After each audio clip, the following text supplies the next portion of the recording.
ಅಲ್ಲೆಲ್ಲ ಇಸ್ಕೊಂಡು ಕಳ್ಸೋದಂತೆ ಅಷ್ಟು ಚೆನ್ನಾಗಿದ್ವಲ್ಲ.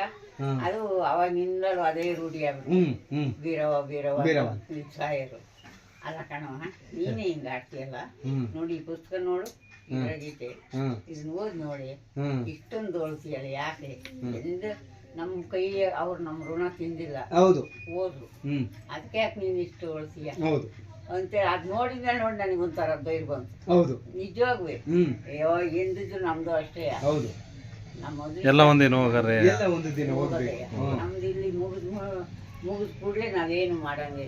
ಹೌದು, ಅವಾಗಿಂದ ಒಂಥರ ಧೈರ್ಯ ಬಂತು. ಹೌದು ಹೌದು.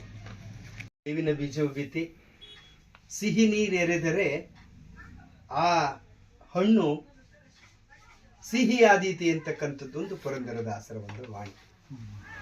ಸಾಮಾನ್ಯವಾಗಿ ಮಾವಿನ ಗಿಡದಲ್ಲಿ ಮಾವಿನ ಫಸಲೆ ಬಿಟ್ಟೀತು, ಸಿಂಹದ ಮರಿ ಸಿಂಹವೇ ಆದೀತು ಅಂತಕ್ಕಂಥದ್ದು ಒಂದು ಜನಜನಿತವಾದಂಥ ಮಾತು. ಪ್ರಾಯಶಃ ಮೂರ್ತಿ ಗೌಡ ಅಂತಕ್ಕಂಥವ್ರು ಬೀರಮ್ಮನವರ ಎರಡನೇ ಮಗ. ಮೂರ್ತಣ್ಣ ಅಂತ ಹೆಸರು ಅಂತ ಈಗ ಗೌಡ್ರು ಮೂರ್ತಣ್ಣ ಅಂತಲೂ ಸಹ ಕರೀತಾರೆ. ಕೋವಿನ ಗೌಡರಾಗಿ ಅವರು ತಮ್ಮ ಕರ್ತವ್ಯವನ್ನ ಮಾಡ್ತಾ ಇದ್ದಾರೆ. ಮೂರ್ತಣ್ಣ ಅವ್ರ ಬಗ್ಗೆ ಒಂದೆರಡು ಮಾತು ಹೇಳಲಿಲ್ಲ ಅಂತಂದ್ರೆ ಇವತ್ತಿನ ಸಂದರ್ಶನ ಫಲಪ್ರದವಲ್ಲ ಅಂತೇಳಿ ನಾನಾದ್ರೂ ಅನ್ಕೊಂತ.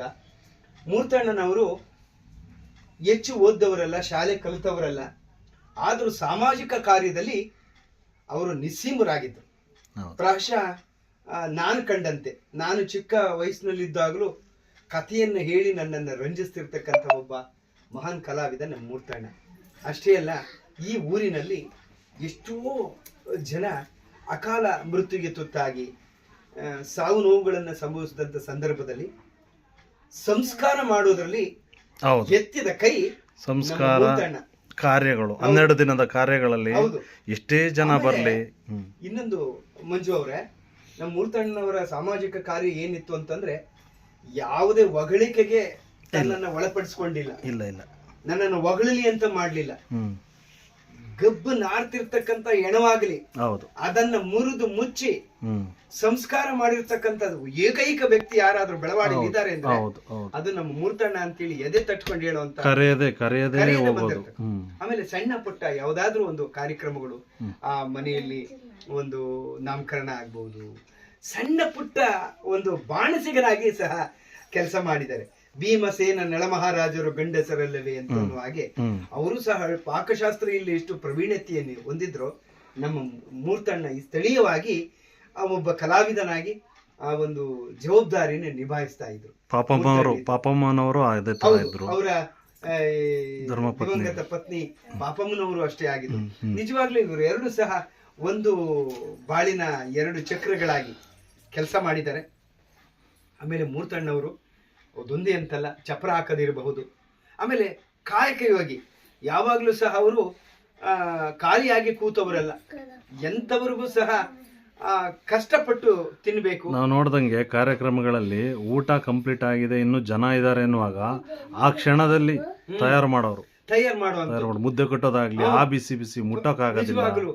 ಆ ಮೂರ್ತಣ್ಣನವರ ಒಂದು ಐಡಿಯಾ ಇದೆಯಲ್ಲ, ಅದು ಬಹಳ ಇವತ್ತಿನ ಯುವಜನ ತಂಡನ ಬರ್ರೋ ಅಂತ ಹೇಳಿ ನಾನು ಮಾಡ್ತೀನಿ ಅಂತ ಹೇಳ್ಬಿಟ್ಟು ನುಗ್ಗದಿದ್ದಾಗಿದ್ರು.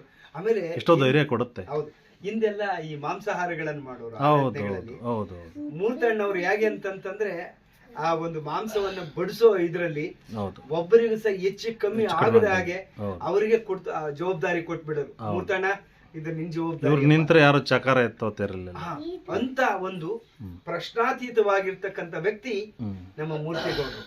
ಮೂರ್ತಿಗೌಡರನ್ನ ಈ ಸಂದರ್ಭದಲ್ಲಿ ನಮ್ಮ ಸಂಸ್ಕಾರ ಸ್ಫೂರ್ತಿ ಬಳಗದಿಂದ ಅಭಿನಂದನೆಯನ್ನ ಮಾಡ್ತಾ, ಮೂರ್ತಿಗೌಡ್ರೆ, ಈಗ ಬೀರಮ್ಮನವರ ಎರಡನೇ ಮಗ ನೀವು ಕಂಡ ದೃಷ್ಟಿಯಲ್ಲಿ ಅಮ್ಮ ಹೆಂಗೆ ಅಂತಕ್ಕಂಥದ್ದು? ಅಮ್ಮ ಒಳ್ಳೆಯದೇ ನಮಗೆ. ಏನು ಅನ್ಸುತ್ತೆ ಅಮ್ಮನ ಬಗ್ಗೆ ಒಂದೆರಡು ಮಾತು?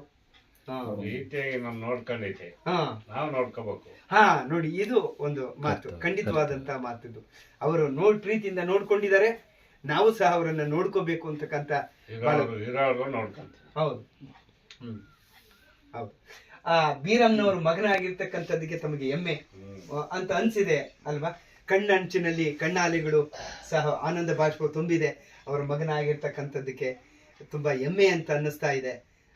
ನಿಜವಾಗ್ಲೂ ಅಂಥವ್ರ ಮಗನಾಗಿ ಈ ಊರಿನಲ್ಲಿ ಒಂದು ಬೇಕು ಅನಿಸ್ಕೊಂಡಿರ್ತಕ್ಕಂಥ ವ್ಯಕ್ತಿಯಾಗಿ ಯಾವುದೇ ಒಮ್ಮುಗಳಿಲ್ಲದೆ ಯಾವುದೇ ಪ್ರಶಸ್ತಿ ಪುರಸ್ಕಾರಗಳು ಮತ್ತೆ ಮನೆ ಕಾರ್ಯಗಳನ್ನ ನಿಭಾಯಿಸಿನೂ ಸುತ್ತ ಮಾಡೋರು ಅಕ್ಕಾರು ಪಾಪಕ್ಕಾರು ಹುಷಾರಿಲ್ದಾಗ್ಲೂ ಮನೆ ಕಾರ್ಯಗಳೆಲ್ಲ ನಿಭಾಯಿಸಿ ಹೌದು ಮಗ ಸೊಸೆ ಊರಲ್ಲಿ ಬೆಂಗಳೂರಲ್ಲಿ ಇರುವಾಗ್ಲೂ ಇವರೇ ಮನೆಯದೆಲ್ಲ ಹಸು ಸಾಕೋದಾಗ್ಲಿ ಮಾಡ್ಕೊಂತ ಇದೀವಿ ಮಾಡ್ತಾ ಇದಾರೆ. ಇರ್ಲಿ ಭಗವಂತ ನಿಮ್ಮ ಇನ್ನಷ್ಟು ಶಕ್ತಿ ಕೊಡ್ಲಿ, ಇನ್ನಷ್ಟು ಶಕ್ತಿ ಕೊಡ್ಲಿ, ದುಃಖ ಆರೋಗ್ಯ ಭರಿಸಿ ಸುಧಾರಿಸ್ಲಿ. ಭಗವಂತ ಕೊಟ್ಟು ಆರೋಗ್ಯ ಕೊಟ್ಟು ತಾಯಿಯನ್ನು ಸಹ ಪಾಲನೆ ಮಾಡಿಕೊಂಡು ಇಡೀ ಕುಟುಂಬ ನಿರ್ವಹಿಸ್ತಕ್ಕಂತ ಇನ್ನಷ್ಟು ಒಂದು ಚೈತನ್ಯ ಮತ್ತೆ ಆ ಶಕ್ತಿ ಭಗವಂತ ದಯಪಾಲಿಸಿ ಅಂತ ಹೇಳಿ ಈ ಸಂದರ್ಭದಲ್ಲಿ ತಮಗೆ ಅಭಿನಂದಿಸ್ತಾ ಇದ್ದೀವಿ. ನಮಸ್ಕಾರ ತಾಯಿ. ನಮಸ್ಕಾರ.